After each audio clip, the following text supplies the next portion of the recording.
pressures to adapt, innovate, and evolve to meet their ever-changing needs and the needs of their communities that they serve. Recent delays in federal funding is causing some nonprofits to prepare for major changes in program delivery. Whether it's due to reduced or delayed funding, staff turnover, or program restructuring, or even a new strategic direction, periods of change are inevitable and often challenging. Leading effectively through these transitions is crucial for maintaining momentum, preserving organizational culture, and ultimately achieving the mission. There are changes that only affect one department, and these can usually be handled relatively quickly with communication and engagement from departmental staff.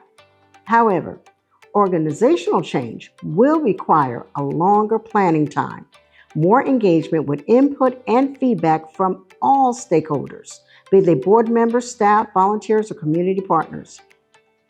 Years ago, when I was leading an adult literacy program, we experienced an 8-month delay in funding from the state.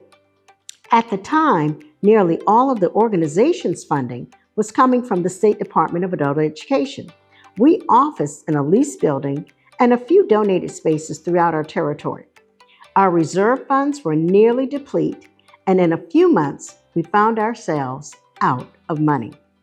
Oh, and by the way, I had just taken the position, and I was unaware of the issues facing the agency. I met with the board to get their guidance, which was minimal.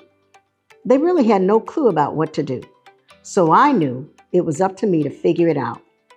I quickly met with staff and other adult education leaders in the state to assess the needs of the communities that we were serving and the resources that might be available. Nearly all of the other program leaders in the state said they would have no other choice but to close their doors until the state released the funding. But I knew that if we closed our doors, it would not just impact those that we served, it would impact the staff and the volunteers and would drastically reduce dollars that we would receive the following year, because our contract with the state was for reimbursable expenses based on the number of persons served in the previous year. So I attempted to get a loan to hold us over. However, we lacked property and other assets that could be used as collateral, and I was turned down by our bank. The next step was to hold on to the little bit of funds that we had and hustle to get additional money in the door. I contacted our landlord and other companies holding the leases for our copiers and explained the situation. I provided proof of the delay in the state funds, and they all agreed to allow us to pay when the funds became available. This was a major win. Then I froze the budget, halted hiring and any unnecessary spending. I also wrote grants that I knew had quick turnaround times, and I sought a loan from a local supporter. The grants began to roll in, and I felt like I could finally breathe. These moves allowed us to make payroll and keep the programs growing. As nearly every adult education program in the state laid off staff and temporarily closed their doors, we remained open, picking up many attending the other local programs. This proved to be profitable as we boosted our reimbursable funds for the following year. I also partnered with local businesses to offer fee-based classes to their staff, and I collaborated with other nonprofits to hold classes at their facilities in the evenings and on the weekends.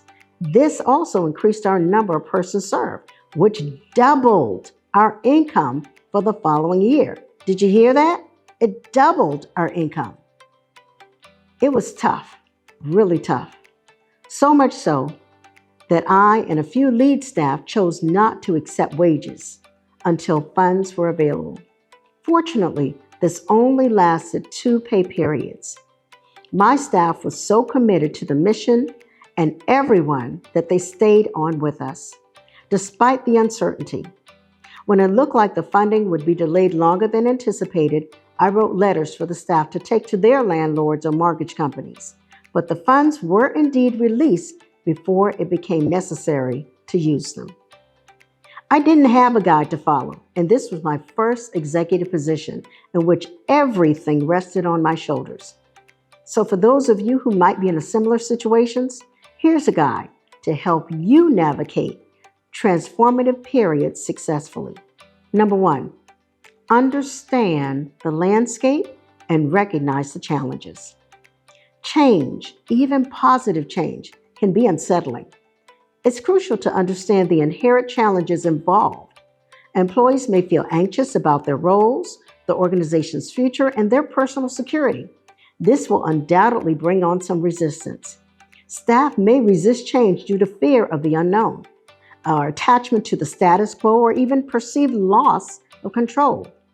Also, you need to expect some moments of decreased productivity during periods of transition, as the staff are just trying to adjust to their new processes and roles. Number two, lead with clarity and compassion. Now, I can't overemphasize that you need to communicate. Transparency is paramount. Provide clear, concise, and consistent communication about the change, the reasons behind it, and the expected outcomes. Use multiple challenges, meetings, emails, newsletters, town halls to reach everyone that might be impacted by the change. Develop a clear vision and a plan by articulating a compelling vision for the future. Create a well-defined plan with specific goals, timelines, and milestones. This provides a roadmap for navigating the transition and keeps everyone focused. Be sure to engage the staff, the board, the volunteers, and even your program participants in the change process. Solicit their input, address their concerns, and involve them in decision-making whenever possible. This fosters a sense of ownership. You need to lead by example by demonstrating the behaviors and attitudes you want to see in others. Be resilient, positive, and committed to the organization's mission. Your actions will set the tone for the entire process. Offer support to the staff, including training, professional development opportunities, and access to mental health resources. Make those resources available to ease the transition, whether it's in new technology, extra staff, or even consultants. Acknowledge and validate the emotions by recognizing that people may experience a range of emotions, including anxiety, sadness, and even anger. Create a safe space for individuals to express their feelings and offer empathy and understanding. The third step is to manage expectations and focus on the why. Be realistic about the timeline and the challenges involved. Set reasonable expectations and communicate them clearly. Be prepared to adjust the plan as needed based on feedback and changing circumstances. Change often presents unexpected challenges and opportunities. As you're managing expectation, regularly remind everyone of the organization's mission and purpose. Connect to the change that's being made and connect it to your overall goals and how it will ultimately benefit those individuals you serve. Leading through change is a complex but rewarding endeavor. By embracing these strategies, nonprofit leaders can successfully navigate transitions, preserve organizational culture, and strengthen their ability to achieve their mission for the communities they serve. It's about not just surviving change, but thriving because of it.